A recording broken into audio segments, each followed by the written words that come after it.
Welcome back to RB Cast Sports, and this is RB, and ngayon pag-uusapan natin paano nga ba nanalo ang Barangay Ginebra, ang ating Barangay Ginebra this game 2 no sa PBA Finals. This video guys is hindi siya scripted no. So kung ano yung masasabi natin, ano yung opinion natin, isasabi na natin dito. And if you're Barangay Ginebra fans, tamang-tama, nasa tamang channel ka. Kaya don't forget to hit the subscribe button, no? So ngayon, pag-usapan natin, paano nga ba nanalo ang Barangay Ginebra? Grabe, yung game kagabi, nakaka-intense. Kahit nanonood ka lang sa cellphone, ito yung game na talagang nakakakaba, talagang di mo alam kung mananalo ba ang Ginebra o sadyang talo na. Sa tingin, and actually guys, yung na-feel ko last game 2 is, akala ko talo talaga yung Barangay Ginebra. Kasi makikita mo sa game, last 7 minutes of the last quarter, fourth quarter, nasa Ginebra yung momentum eh. Lamang tayo ng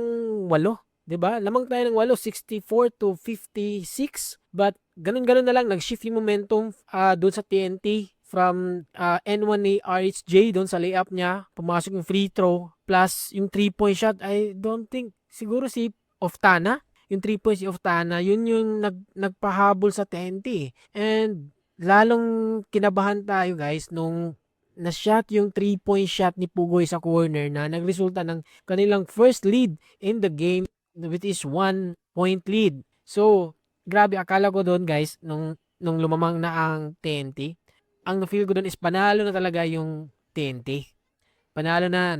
Kumbaga, yung Ginebra, sa first quarter, makikita nyo, na-outplayed tayo ng defense ng TNT last game 1 eh. Pero yung first quarter, iba yung nakita natin na Barangay Ginebra. Talagang yung adjustment na ginawa ni Coach Tim Cone, kumbaga lumabas talaga, makikita talaga natin. Kasi from second quarter, doon sa second quarter, nalimitahan lang ng Barangay Ginebra ng 4 points ang TNT. Imaginein mo yun, dahil doon sa depensa na pinapakita ng Barangay Ginebra. And Justin Brownlee, isa dun sa talagang, although if you are Barangay Ginebra, alam naman talaga natin na Justin Brownlee talaga nagbubuhat sa ating team.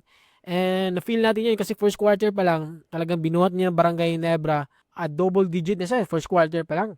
And pasalamat tayo dito kay Justin Brownlee. Justin Brownlee, you are the best import para sa amin, no?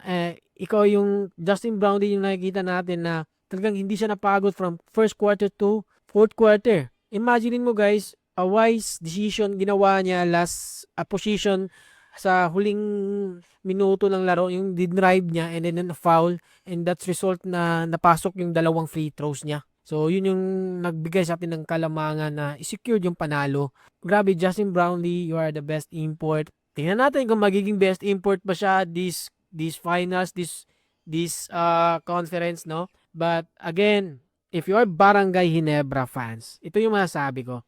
If you're Barangay Ginebra fans, hindi ito yung game na kinakailangan natin eh. Kumbaga, kung mananalo ang Ginebra, hindi yung ganitong game eh. Kasi nakita ko as a Ginebra fans, yung opinion ko is talagang makikita chamba lang talaga. Chamba lang yung pagkapanalo natin kasi kita natin yung shift ng momentum nandun na sa TNT. Nandun na sa TNT. Yun nga lang talagang lumitaw yung magandang depensa natin kaya na-stop natin si RSJ in the last seconds, 7 seconds na bola pa nila. So,